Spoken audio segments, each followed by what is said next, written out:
नमस्ते दोस्तों।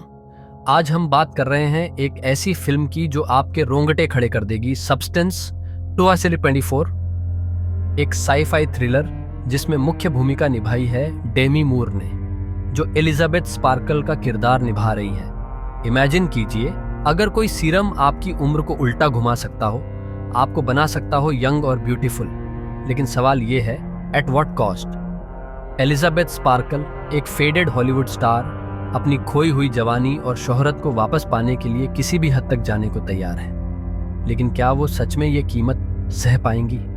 और क्या ये वही जिंदगी है जो वो चाहती हैं? इस फिल्म में साइकोलॉजिकल हॉरर और डार्क सीक्रेट्स इतने ट्विस्टेड हैं कि आप एक पल के लिए भी नजरें नहीं हटा पाएंगे। स्टिक अराउंड, क्योंकि आज हम इस कहानी की गहराई में उतरने वाले हैं। It's intense plot, shocking twists और वो फाइनल मोमेंट्स जो आपको सोचने पर मजबूर कर देंगे। कहानी की शुरुआत होती है एलिजाबेथ स्पार्कल के 50th बर्थडे से। एलिजाबेथ एक वक्त में हॉलीवुड की बहुत बड़ी स्टार हुआ करती थी, लेकिन अब वो उम्र के साथ फेम खोती जा रही हैं। अपने बर्थडे वाले दिन जब एलिजाबेथ अपने शो के सेट पर पहुंचती हैं, तो प्रोड्यूसर हार्वी उसे कोल्डली बता देता है कि वो अब शो में नहीं है, बस इसलिए कि वो बहुत बूढ़ी हो चुकी हैं।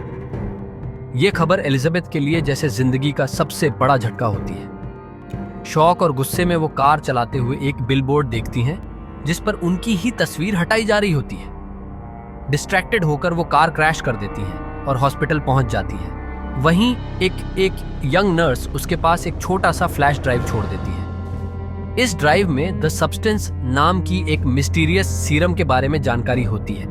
ये सीरम ब्लैक मार्केट में मिलता है और ये वादा करता है कि बस एक इंजेक्शन से आप यंग, ब्यूटीफुल और परफेक्ट वर्जन बन सकते हैं। क्यूरियोसिटी और डेस्पिरेशन के साथ एलिजाबेथ उस सीरम को मंगवाती हैं और जैसे ही वो उसे इंजेक्ट करती हैं, एक भयानक ट्रांसफॉर्मेशन शुरू हो जाता है। उसके शरीर में अचानक तेज दर्द होता है और उसकी स्किन के पीछे से एक नई, यंगर बॉडी इमर्ज होती है जिसका नाम है सू। सू बिल्कुल यंग एलिजाबेथ की तरह दिखती है, लेकिन वो पूरी तरह से एक अलग पर्सनैलिटी है। अब कहानी में एक और बड़ा ट्विस्ट आता है। एलिजाबेथ और सू दोनों एक ही कॉन्शियसनेस शेयर करती हैं, लेकिन उनका शरीर हर 7 दिन पर स्विच होता है। जब एक जागती है तो दूसरी बेहोश हो जाती है और उन्हें इंट्रावीनस फूड सप्लाई पर रखा जाता है। सू जल्दी ही एलिजाबेथ की जगह टीवी शो में ले लेती है और ओवरनाइट सेंसेशन बन जाती है। उसकी कॉन्फिडेंस और चार्म ने उसे एक ग्लैमरस लाइफस्टाइल में धकेल दिया है, लेकिन एलिजाबेथ इस बदलाव से टूट जाती है। धीरे धीरे सू शोहरत और लग्जरी में इतना खो जाती है कि वो स्विचिंग शेड्यूल को बार बार मिस करने लगती है, जिससे एलिजाबेथ का शरीर रैपिड एजिंग का शिकार होने लगता है। इसी टेंशन और म्यूचुअल हेट्रेड में दोनों का रिश्ता एक खतरनाक राइवलरी में बदल जाता है। एलिजाबेथ सू को समझाने की कोशिश करती है, लेकिन सू अपनी हेडोनिस्टिक लाइफस्टाइल को छोड़ने को तैयार नहीं होती।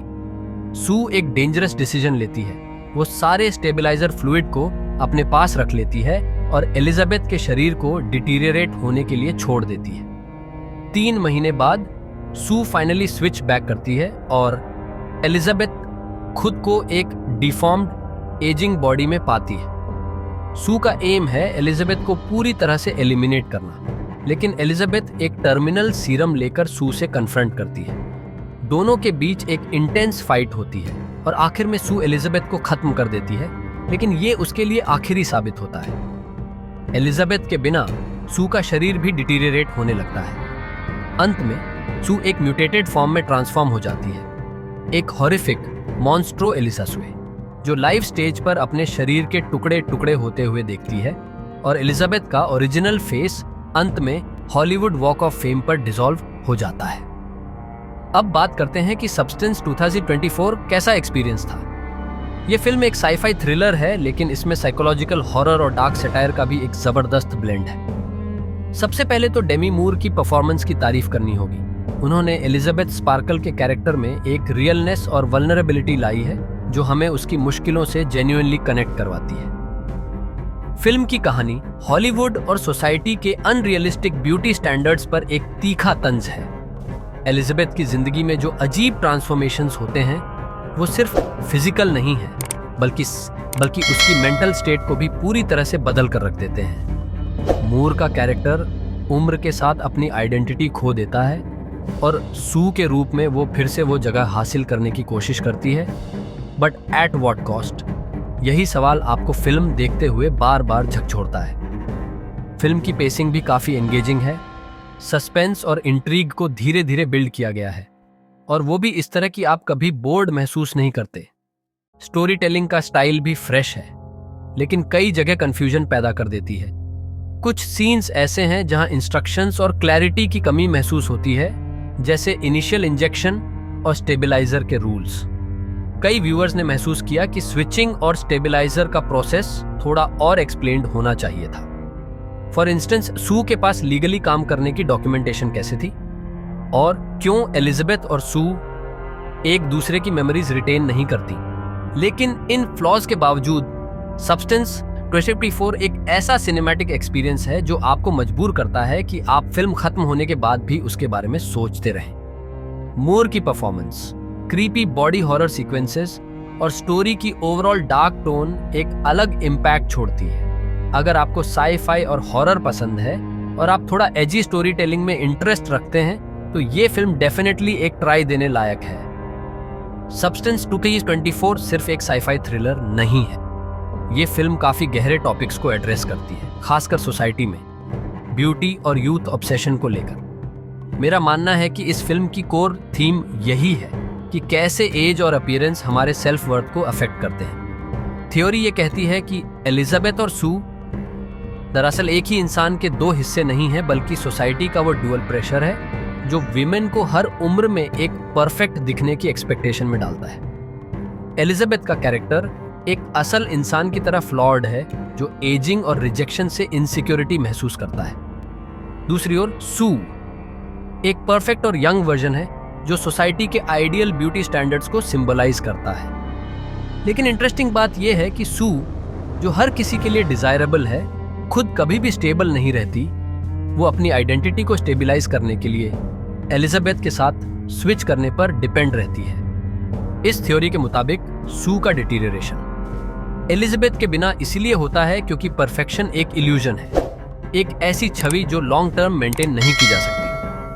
यहाँ एक और पहलू सामने आता है कि एलिजाबेथ का कैरेक्टर, जो एजिंग के साथ अपनी इनसिक्योरिटीज और डिप्रेशन से जूझ रही है, रियल है, जबकि सू एक सुपरफिशियल आइडेंटिटी है जो असल में किसी की भी लाइफ को ट्रूली फुलफिल नहीं कर सकती। जब सू एलिजाबेथ से डिस्कनेक्ट हो जाती है, तब उसका फॉल शुरू होता है, क्योंकि वो रियलिटी के बिना नहीं टिक सकती।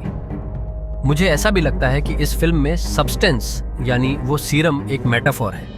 वो हॉलीवुड और सोशल मीडिया की अनरियलिस्टिक ब्यूटी स्टैंडर्ड्स का सिंबल है, जो टेम्पररी परफेक्शन और वैलिडेशन तो देते हैं, लेकिन आपकी असली आइडेंटिटी को खत्म करते हैं। एलिजाबेथ का सू को खत्म करने का डिसीजन एक पावरफुल मोमेंट है। ये एक तरह से उस फॉल्स इमेज को रिजेक्ट करने का सिंबल है जो सोसाइटी ने उसे इम्पोज किया था। एलिजाबेथ और सू का अंत में मर्ज होना या फिर मॉन्स्ट्रो एलिसासुए का बनना एक हॉरर है जो बताता है कि अगर हम सोसाइटी के स्टैंडर्ड्स को खुद पर हावी होने देंगे, तो एंड में हम अपनी असली आइडेंटिटी को खो देंगे और सिर्फ एक हॉलो शेल बनकर रह जाएंगे। तो ये थ्योरी हमें एक थॉट प्रोवोकिंग मैसेज देती है, सेल्फ एक्सेप्टेंस और इनर ब्यूटी की इंपॉर्टेंस के बारे में। अंत में सब्सटेंस 2024 हमें यही सिखाने की कोशिश करती है कि परफेक्शन और ब्यूटी का दौड़ बस एक इल्यूजन है जो हमें अपने असली सेल्फ से डिस्कनेक्ट कर सकता है। तो दोस्तों, सब्सटेंस 2024 सिर्फ एक थ्रिलर या हॉरर फिल्म नहीं है। ये एक गहरा सोशल कमेंट्री है जो हमें सोसाइटी की अनरियलिस्टिक ब्यूटी स्टैंडर्ड्स और सेल्फ एक्सेप्टेंस की इंपॉर्टेंस पर सोचने को मजबूर करती है। डेमी मूर ने एलिजाबेथ स्पार्कल के रोल में एक ऐसे कैरेक्टर को जिया है जो अपनी इनसिक्योरिटीज से जूझते हुए हमें दिखाता है कि असली ताकत बाहर से नहीं, अंदर से आती है। ये फिल्म एक सवाल छोड़ जाती है, क्या हम भी उस परफेक्ट इमेज के पीछे भाग रहे हैं जो सोसाइटी हमसे चाहती है, या फिर हम अपनी आइडेंटिटी को एक्सेप्ट करने के लिए तैयार हैं, चाहे वो किसी भी शेप, साइज या एज में हो। सब्सटेंस 2024 हमें यकीन दिलाती है कि परफेक्शन का परस्यूट एक इल्यूजन है, और इस फिल्म का मैसेज यही है कि असली खूबसूरती सेल्फ एक्सेप्टेंस में है। अगर आपने अभी तक ये फिल्म नहीं देखी है तो डेफिनेटली वॉच इट। ये न सिर्फ एक थ्रिलिंग एक्सपीरियंस है बल्कि एक ऐसा मैसेज देती है जो आपकी जिंदगी में रेजोनेट कर सकता है। So go ahead, dive into this twisted thought provoking journey and decide for yourself. क्या सच में ब्यूटी सिर्फ स्किन डीप होती है